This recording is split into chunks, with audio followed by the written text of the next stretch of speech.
நடிகர் ஸ்ரீகாந்த் கைது செய்யப்பட்டிருக்காரு. அதே மாதிரி திரைத்துறையில பல ஆண்டு காலமாகவே இந்த போதைப் பொருள் இருக்குன்னு சொல்லி நடிகர் விஜய் ஆண்டனி சொல்லியிருக்காரு. தொடர்ந்து இந்த போதைப் பொருள் இந்த போதை கல்ச்சர் அப்படிங்கிறது தமிழகத்தை சீரழித்துக் கொண்டிருக்கக்கூடிய சூழல் இருக்கு. இன்றைக்கு இளைய சமுதாயம் மிகப்பெரிய அச்சுறுத்தலாக நாங்கள் பார்ப்பது போதை பழக்கம். தங்குதடை இல்லாமல் கிடைக்கின்ற போதை பழக்கம் இன்றைக்கு நம்முடைய இளைஞர்களுடைய கனவு, லட்சியம், அவர்களுடைய உடல், மனம் அத்தனை விஷயத்தையும் அழித்துக் கொண்டிருக்கிறது. எல்லாத்துக்கும் இதை பத்தின ஒரு கவலை இருக்கு. அரசாங்கமும் அப்பப்ப விழிப்புணர்வு பிரச்சாரம் பண்றாங்க. ஆனால் இதை தாண்டி இதற்கென்று தனியாக அமைப்புகள் காவல்துறையில் இருந்தாலும் கூட அவர்கள் மற்ற மாநிலத்தில் இருக்கின்ற மத்திய அரசாங்கத்தோடு இருக்கின்ற போதைப் பொருள் தொடர்பான அமைப்புகளோடு நெருக்கமான உறவை வைத்துக் கொண்டு அந்த தகவல்களை எல்லாம் பகிர்ந்து கொண்டு இந்த போதைப் பொருள் நடமாட்டத்தை அவர்கள் முற்றிலுமாக ஒழிக்க வேண்டும் என்பது எங்கள் கட்சியினுடைய கோரிக்கை. அதை நாங்கள் எப்பவும் வலியுறுத்திட்டு தான் இருக்கோம்.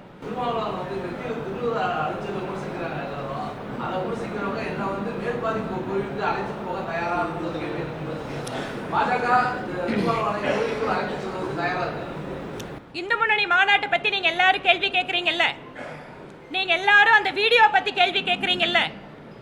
அந்த இந்து முன்னணி மாநாட்டிலே ஒரு முக்கியமான தலைவர் திரு வன்னியராஜன்ஜி, RSS தலைவர், அவர் பேசுகின்ற பேச்சில் என்ன பேசினாரு? RSS 100 வருடங்களை நிறைவு செய்ய போகிறது.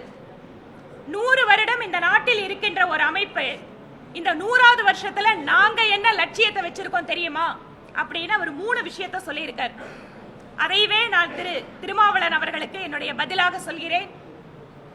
நம்முடைய ஆயிரக்கணக்கான கிராமங்களில் இன்னும் கூட கோயில்கள், மயானம், நீர்நிலைகள் அத்தனை சமுதாயத்திற்கும் பொதுவானதாக இல்லை. இந்த தீண்டாமை கொடுமையை முற்றிலுமாக ஒழிப்பதற்காகத்தான் RSS இந்த நாட்டிலே பணியாற்றி கொண்டிருக்கிறது. அத்தனை சமுதாயத்திற்கும் பொதுவான கோயில், அத்தனை சமுதாயத்திற்கும் பொதுவான மயானம், அத்தனை சமுதாயத்திற்கும் பொதுவான கிணறு, நீர்நிலைகள், இதை உருவாக்க வேண்டும் என்பதற்காகத்தான் RSS பணிபுரிந்து கொண்டிருக்கிறது. இந்த மிகப்பெரிய லட்சியத்தில் திருமாவளவன் அவர்களும் அந்த லட்சியத்திற்கு உடன் துணை நிற்க வேண்டும் என்பது எங்களுடைய கோரிக்கை. அதுதான் இந்த பதில். இந்த பதில் அதுதான். இந்த பதில் அதுதான். அந்த நிலைக்காகத்தான் நாங்கள் அதுதான் சொல்ல அந்த நிலைக்காகத்தான் நாங்கள் பணிபுரிந்து கொண்டிருக்கிறோம்.